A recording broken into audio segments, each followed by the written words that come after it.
চলে আসলাম আপনাদের মাঝে আজকে আবারও ভাইরাল একটা আচারের রেসিপি নিয়ে। আজকে আমি করব জলপাইয়ের আচার। তো রেসিপিটি আপনাদের সাথে শেয়ার করব। আসসালামু আলাইকুম, welcome back to my channel. সবাই কেমন আছেন? আশা করছি সবাই ভালো আছেন, সুস্থ আছেন। আলহামদুলিল্লাহ, আল্লাহর অশেষ রহমতে আমরাও ভালো আছি। কাছে কিংবা দূরে, দেশ কিংবা দেশের বাহিরে, আপনারা যে যেখান থেকে বসে আমার আজকের এই ভিডিওটি দেখছেন, আমি আশা করব ভিডিওটি দেখার শুরুতে একটা লাইক দিয়ে ভিডিওটি ফুল ওয়াচ করবেন। তো আর কথা না বাড়িয়ে আমি মূল রেসিপিতে চলে যাই। আমি এখানে জলপাই নিয়ে নিলাম 1 কেজি।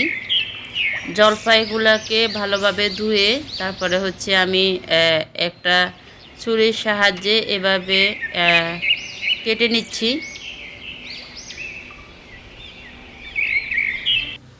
তো আমার জলপাইগুলো কাটা হয়ে গেলে তারপরে আমি একটু দেখিয়ে দিচ্ছি আপনাদেরকে আমি কি রকম করে কেটে নিলাম। তো আমার সবগুলা জলপাই কিন্তু কাটা হয়ে গেছে।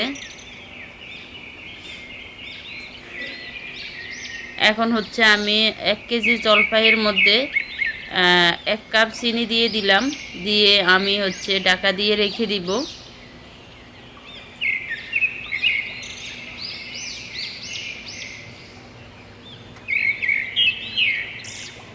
এখন আমি জলপাইগুলো ঢাকা দিয়ে রেখে দিলাম।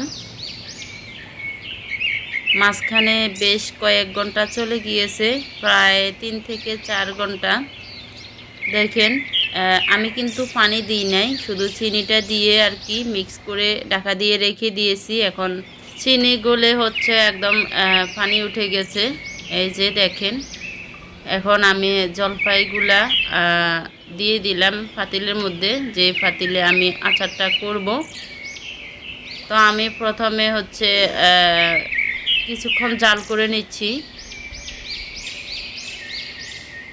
জলপাইগুলা দিয়ে কিছুক্ষণ জাল করে নেওয়ার পরে আমি এখন দিয়ে দিব লবণ, আর কিছুটা হলুদ গুঁড়ো আর লাল মরিচের গুঁড়ো।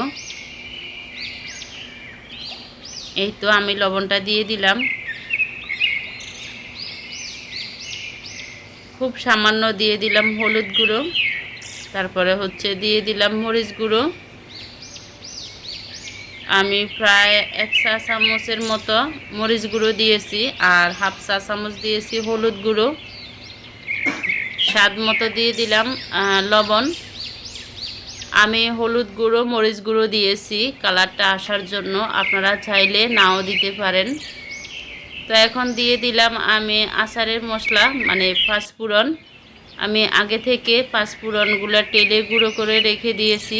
আমি যখন পাঁচফোড়নটা টেলে নিয়েছি, সাথে দিয়ে দিলাম ধনিয়া, তারপরে জিরা, তারপরে শুকনা মরিচ আর পাঁচফোড়ন একসাথে দিয়ে আমি টেলে গুঁড়ো করে নিয়েছি।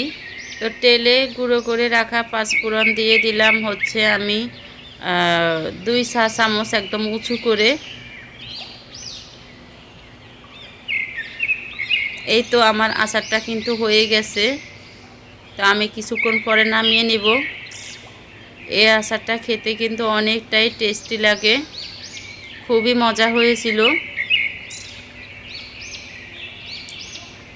আমার জলপাইয়ের আচারের রেসিপিটি আপনাদের কাছে কেমন লেগেছে অবশ্যই কিন্তু কমেন্ট করে জানাতে ভুলবেন না।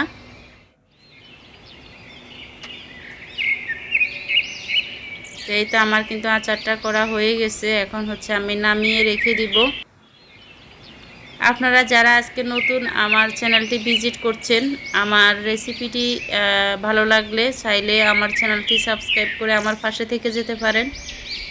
যারা ফেসবুক থেকে দেখছেন, রেসিপিটি ভালো লাগলে পেজটি ফলো দিয়ে আমার পাশে থেকে যেতে পারেন। আর অলরেডি যারা ফলো সাবস্ক্রাইব করে আমার পাশে আছেন তাদেরকে অসংখ্য ধন্যবাদ। আচারটা কিন্তু ঠান্ডা হয়ে গেছে। এখন আমি একটা প্লেটের মধ্যে ঢেলে নিলাম, তারপরে উপর থেকে কিছু চিলি ফ্লেক্স দিয়ে দিলাম। আচারটা একদম রসে টসটসে হয়ে গেছে, দেখতে কিন্তু খুবই ইয়াম্মি লাগতেছে, খেতেও অনেক মজা লেগেছে আমাদের কাছে। এভাবে চাইলে কিন্তু আপনারা জলপাইয়ের আচারটা করে রেখে দিতে পারেন।